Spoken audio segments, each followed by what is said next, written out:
Sometimes educators feel that they don't have the time to plan as well as they're so busy with the day-to-day service program and routines. How do you ensure that all educators have input into planning around inclusion? Allocating time to plan makes a real difference in creating a culture that embeds inclusive practices. We do this through reflecting individually.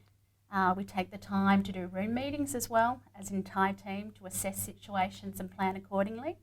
We also value the importance of entire team meetings where we can hold collaborative discussions in regards to inclusive practices and where we may need to identify changes within our room routines and our practices to enable all children to have active involvement within the program.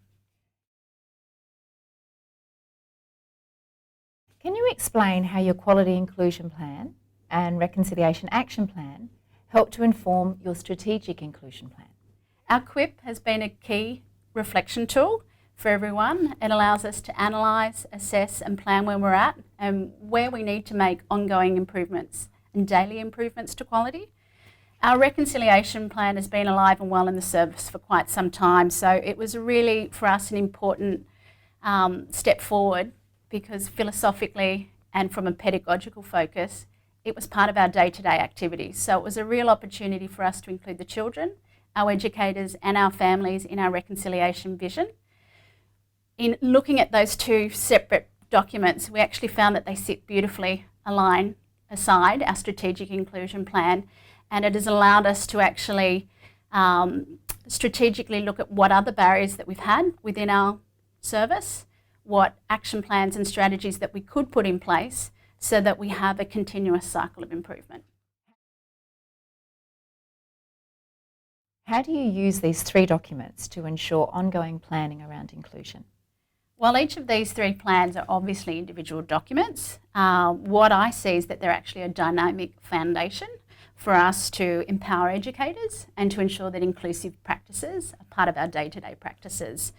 We review our QUIP, our RAP and our Strategic Inclusion Plan on an ongoing basis, and we do that obviously through daily room meetings.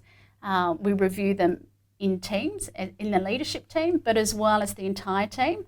And we take that as an opportunity to sit back, reflect, look at what needs attention, actually celebrate the progress that we've made as well, and then work through ways that we can involve our entire community in each of those processes, and then they feed back into each other.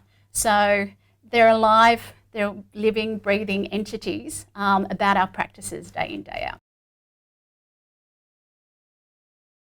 Do you believe that this strategic planning has helped to build your team's confidence and capacity around inclusion? Most definitely, our Strategic Inclusion Plan has been an invaluable tool.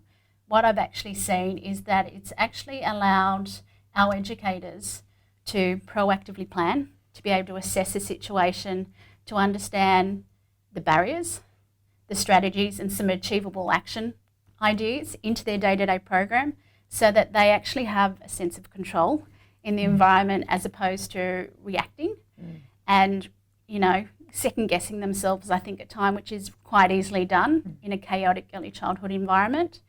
It's also enabled, I think, the staff the flexibility to try different approaches, to be able to sit and assess each of the individual children in the spaces so that we can have active participants. And more importantly, it's allowed everybody's voice in that space, the children, the educators and the parents, to actually be valued so that we have really engaged learners day in, day out. Do you have any tips for other educators about their process of reflection and planning in relation to their Quality Improvement Plan, Reconciliation Action Plan and Strategic Inclusion Plan? Spending time together, unpacking your Quality Improvement Plan, your Reconciliation Action Plan and your Strategic Inclusion Plan is very beneficial for everybody. Allowing time to unpack, more importantly to digest the issues that are at play, and then to assess and discuss options and alternatives creates a really collaborative environment for educators. I think it also enables everybody's voice to be heard, which is really important in this process. We're all part of a community and everybody needs to be valued. And it also allows other educators to talk in a way that is a safe space. I think that's really important in terms of reflection, and it also enables different insights to come into play, which is really critical in terms of ongoing quality, assessing day-to-day practices, and more importantly, making sure that everybody has a place and can be heard within our community.